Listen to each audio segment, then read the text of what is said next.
लोकसभा निवडणूक 2014चं पडघम वाजू लागले आहेत। एकीकडे उमेदवारांची यादी जाहीर होत असतानाच मतदारांना जागृत करून त्यांनी उत्स्फूर्तपणे मतदान करावं यासाठी जनजागृतीपर रथयात्रा शिरडोन येथे शनिवारी काढण्यात आली। तहसील आणि प्रांत अधिकाऱ्यांसह अन्य प्रशासकीय अधिकाऱ्यांनी नागरिकांना मार्गदर्शन केलं। लोकसभा निवडणूक 2014चे पडघम वाजू लागले आहेत। एकीकडे उमेदवारांची यादी जाहीर होत असतानाच मतदारांमध्ये जागृती करण्यात येते। नागरिकांनी या निवडणुकीमध्ये उत्स्फूर्तपणे मतदान करावं यासाठी जनजागृतीपर रथयात्रा पनवेल तालुक्यात काढण्यात येत आहे।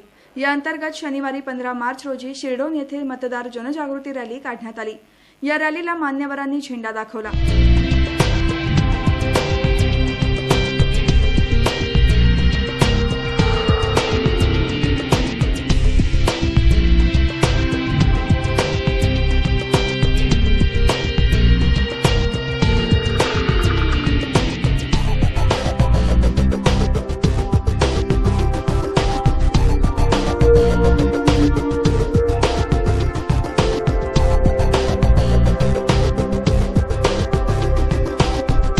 शिरडोन जिल्हा परिषद शाळेतील विद्यार्थ्यांनी मान्यवरांचं स्वागत गीत गाऊन स्वागत केलं।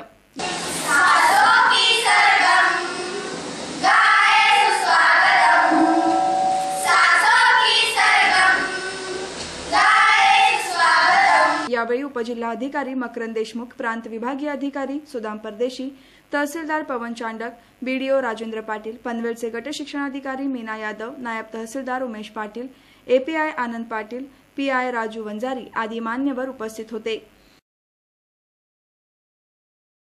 तहसीलदार पवन चांडक यांनी मतदार जनजागृती संदर्भातील शासनाची भूमिका प्रस्तावनेमधून स्पष्ट केली। यावेळेस संसदीय लोकशाहीच्या निवडणुका असतात, लोकसभेच्या विधानसभेच्या निवडणुका असतात, त्यावेळेस या मतदानाचं प्रमाण अत्यंत कमी असतं। त्याला कारण अनेक असतात। काही जण मतदानाच्या सुट्टीचा उपयोग हा सुट्टी म्हणून करतात। काही जण आपल्या मताचा आपल्याला काय उपयोग होईल त्याच्यापेक्षा आपण दुसरं आपलं घरचं काम करून टाकूया त्या दिवशी, असं काही जण विचार करतात आणि मतदानाला जायचं टाळतात। आणि नंतर मात्र आपण येणाऱ्या जे काही सरकार असतं त्याला 5 वर्ष यांच्याकडनं हे झालं नाही, यांच्याकडनं हे झालं नाही असं आपण त्या ठिकाणी उत्तर देत असतो। आपण अशी उत्तरं ऐकत असतो, वाचत असतो। प्रांत उपविभागीय अधिकारी सुदाम परदेशी यांनी उपस्थितांना निवडणुकी संदर्भात मार्गदर्शन केलं। ज्या लोकसभा मतदारसंघांमध्ये म्हणजे सन 2009 मध्ये ज्या लोकसभा मतदारसंघांमध्ये 50% पेक्षा कमी प्रमाणात मतदानाची टक्केवारी होती, अशा मतदारसंघांमध्ये मतदान कमी का झालं? त्याच परिसरामध्ये विधानसभेच्या निवडणुकांना 60% मतदान होतं। ग्रामपंचायतीला त्या ठिकाणी ग्रामपंचायत करायला गेलं तर 80% 90% मतदान होतं। आणि लोकसभेच्या निवडणुकीसाठी एवढं कमी मतदान का होतं? अशा प्रकारचा प्रश्न ज्यावेळेला निवडणूक आयोगाकडे किंवा भारत निवडणूक आयोगाच्या समोर उपस्थित झाला त्यावेळेला त्यांनी प्रामुख्यानं यावेळी लोकांमध्ये याच्या बाबतीत जागृती करणं आणि याचं महत्त्व लोकांना पटवून देणं, वास्तविक पातळीची गरज नाही, परंतु तरी देखील त्याच्या प्रकारची एक जागृती करण्याचा एक विशेष मोहीम किंवा विशेष प्रकारचे कार्यक्रम या ठिकाणी भारतीय निवडणूक आयोगामार्फत राबवण्याबाबतच्या सूचना होत्या आणि त्याप्रमाणेचे अभियान या ठिकाणी राबवण्यात आलं होतं। त्यासाठी हे अभियान कशा पद्धतीने राबवलं गेलं किंवा त्याच्यात काय कार्यवाही झाली किंवा काय नाही या संदर्भामध्ये त्यांनी काही निवडणूक निरीक्षण देखील घेतली आहे। वेगवेगळ्या राज्यातले जे काही मुख्य सचिव, प्रधान सचिव या दर्जाचे अधिकारी असतात ते अधिकारी या सगळ्या केलेल्या कामकाजाचं मूल्यमापन करणं किंवा त्याची पाहणी करत असतात आणि त्याचबरोबर त्याच्यातली सुधारणा सुद्धा असतात। उपजिल्हाधिकारी मकरंद देशमुख यांनी मतदानाचा हक्क बजावण्याबद्दल नागरिकांना मार्गदर्शन केलं।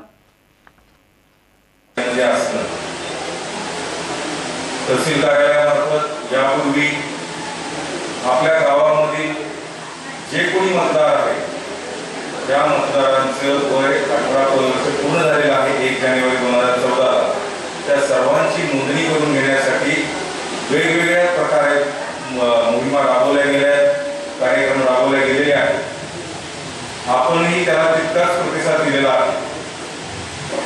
अजूनही काही गावांमध्ये असे मतदार असतील की ज्यांचं नाव मतदार यादीमध्ये अद्यापही नोंदलं गेलेलं नसेल तर त्यांनी आपलं नाव मतदार यादीमध्ये यावं म्हणून, नोंदलं जावं म्हणून जो नमुना 6 आहे तो नमुना 6 छायाचित्रासह भरून तहसील कार्यालयामध्ये किंवा तलाठी कार्यालयामध्ये द्यावा, जेणेकरून येत्या निवडणुकीमध्ये त्यांना आपला मतदानाचा अधिकार जो दिलेला आहे राज्यघटनेनं, ज्या बाबतीमध्ये आपण आता सर्वांनी मिळून शपथही घेतलेल्या आहेत, त्या अधिकाराचा त्यांना वापर करता येईल.